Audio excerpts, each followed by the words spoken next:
नमस्कार मु सारथिनी माँ लक्ष्मी किचन को आपन स्वागत करुच्ची। आज मु आ गोटे रेसिपी करी देखेबी हूँ सिमेई उपमा।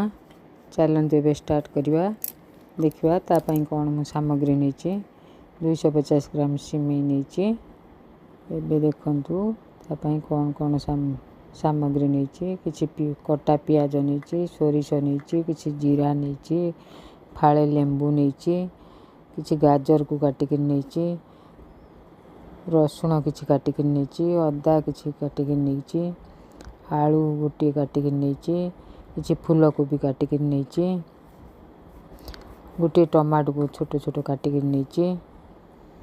एबे चलंतु स्टार्ट करवा हमरो नेक्स्ट प्रोसेस।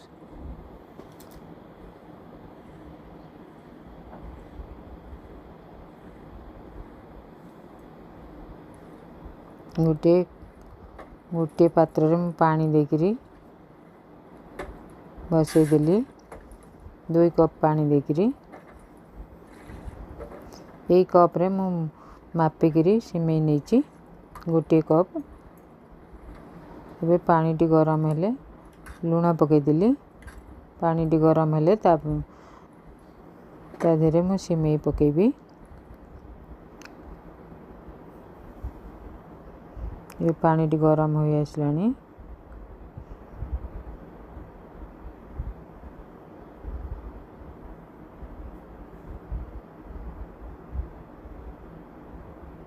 एबे सिमेई पके दबा।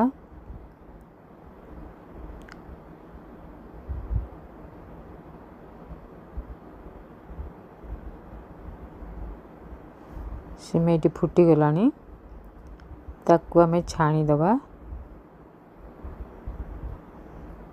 टिके नरम हो गले लेंबू गोटे फाड़ को चिपुड़ी देले लेंबू टी को सिमेई टी लागबनी। एबे मु छाणी देली सिमेई को देखंतु तापरे मु टिके ठंडा पानी पकई देबी ता ऊपर सिमेई टी जेमति गोटा गोटा है कि रहइबो पूरा मैगी भली छड़ा छड़ा है कि रहइबो।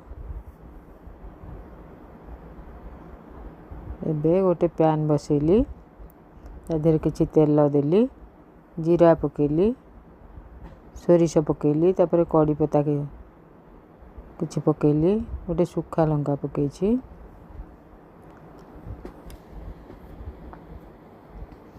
तापर पियाज पकेबी पियाज पकेली पियाज को किछि समय भाजी देबी टिके प्याज हो आसले रसुण पकेबी।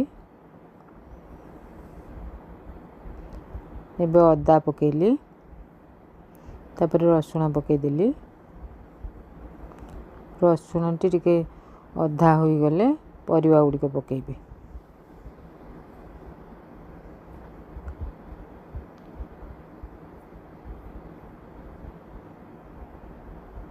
एबे मोर रसुण पियाज हो आसलानी तापर मु परिवा गुड़ी को पकेबी।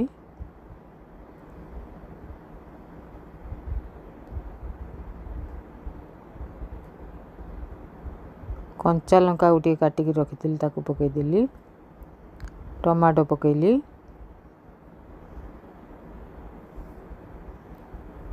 टमाटो गुटी भाजी देली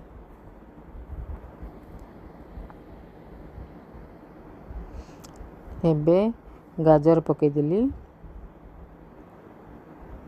तापर मु सब परिवा को पकई देबी जहाँ मु परिवा नहीं सब को पकई दे किछि समय पाई लूण पकई घोड़े देबी।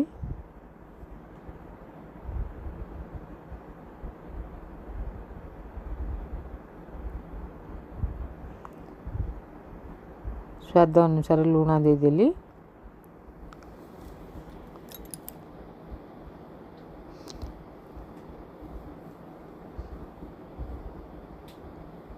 हलदी दे देली।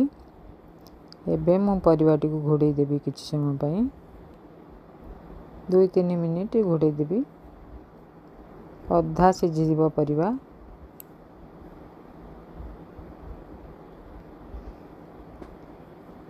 तापरे मोर सिमेई को पकई देली ପରିବାଟି ଅଧା ସିଝିଗଲେ ସିମେଇଟି ପକାଇଦେଲି। କିଛି ବାଦାମ ମୁଁ ଭାଜିକି ରଖିଥିଲି ତାକୁ ତା ଉପରେ ପକାଇଦେଲି, ବାଦାମ ମଞ୍ଜିକୁ। ଦେଖନ୍ତୁ ମୋର କେମିତି ରେଡ଼ି ହୋଇଗଲା ସିମେଇ ଉପମା। ଏବେ ମ୍ୟାଗି ମସଲା ଗୋଟେ ଚାମଚ ଦେଇଦେଲି, କିଛି ସୋୟା ସସ୍ ଦେଇଦେଲି। ଏବେ ମୋର ପ୍ରସ୍ତୁତ।